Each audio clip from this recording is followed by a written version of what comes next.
Joy and Daniel's wedding was like a fairy tale. She had prayed for a man who loved God and treated her well. Daniel was that man. He was gentle, kind, and everyone said they were a perfect match. Their wedding day was beautiful, flowers everywhere, friends singing, family crying tears of joy. When they traveled for their honeymoon, everything felt magical. They went to a quiet beach town, walked barefoot in the sand, held hands like teenagers, and laughed over little things. Joy kept saying, "Marriage is sweet. This is how it will always be." But they didn't know what was waiting for them when they got back home. Their new apartment was cozy. Joy had decorated it with soft colors, candles, and framed Bible verses. The first night back, Daniel took off his socks and left them in the middle of the living room. Joy smiled and quietly picked them up. The second night, he did it again. The third night, he left his shoes at the door but dropped his jacket on the sofa. Joy started thinking, maybe he's just tired. He'll adjust. But a week later, she realized Daniel had a habit of leaving little things around, his keys on the table, his used cups in random corners. Meanwhile, Daniel also discovered something. Joy liked to take a long time in the bathroom. Very long. Sometimes 40 minutes.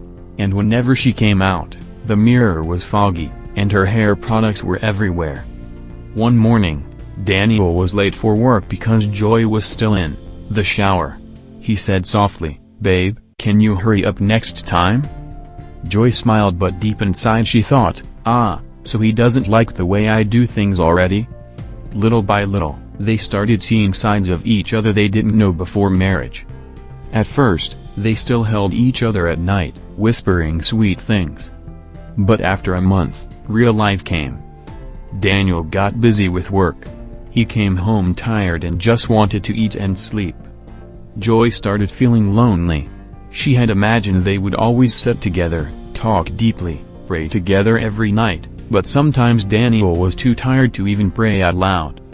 One evening, Joy cooked a big dinner, her favorite stew and jollof rice. She waited for Daniel. He came late, very late, because he had a work meeting. By the time he arrived, the food was cold. Joy tried to smile, but her voice trembled. "You didn't even call. I waited." Daniel frowned. "I told you I might be late. Why are you upset over small things?" It was their first real argument. That night, they slept on the same bed but with silence between them. 2 weeks later, Joy woke up at 2 a.m. because Daniel was snoring loudly. She poked him. He turned, and the snoring stopped. The next night, it happened again. And again. One night she couldn't take it. She whispered, "Lord, I didn't know this man snores like a generator." On the other hand, Daniel discovered Joy talked in her sleep.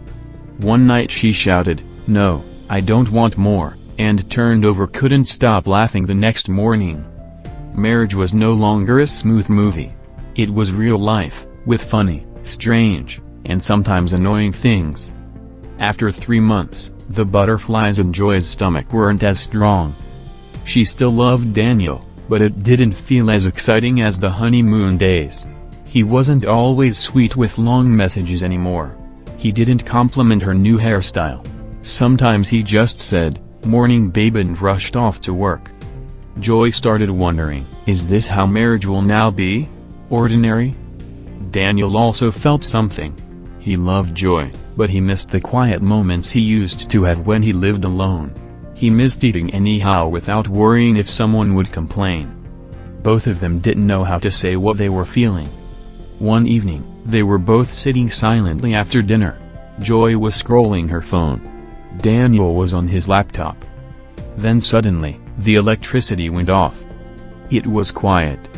No light, no TV, no internet. Just the two of them in darkness. Daniel sighed. "Neep again." Joy laughed softly. Then, without planning it, they started talking. Really talking. About how they were both tired. About how marriage was not exactly what they expected. About how they missed praying together like they did before the wedding. Joy confessed, "I felt like maybe you don't see me the same way anymore." Daniel held her hand. "Babe, I still love you. I just got carried away with work. I'm sorry." That night, they prayed together, holding hands in the dark. They decided they would not let busyness and small habits steal their love. They made small but powerful changes. Every Sunday evening, they sat down to talk, no phones, no TV, just real conversation. They started leaving small love notes on the fridge or inside each other's bags. Daniel learned to pick up his socks, and Joy learned to shorten her bathroom time when he needed it. Once a month, they dressed up and went on a simple date, even if it was just eating suya outside. They prayed together again like they used to before the wedding. Slowly, the sweet feeling came back. Not the same childish excitement of the honeymoon, but a deeper, calmer love. Months later, Joy shared with her friend. Marriage is not just about the honeymoon. It's about choosing each other every day, even when it's not exciting. It's funny, it's hard, it's sweet, it's messy, but when you put God and love in it, it becomes beautiful again. Daniel smiled and added, "And please, marry someone you can laugh with. Because there will be days you just have to laugh at the madness." They didn't have a perfect marriage. But it was real. And it was worth it.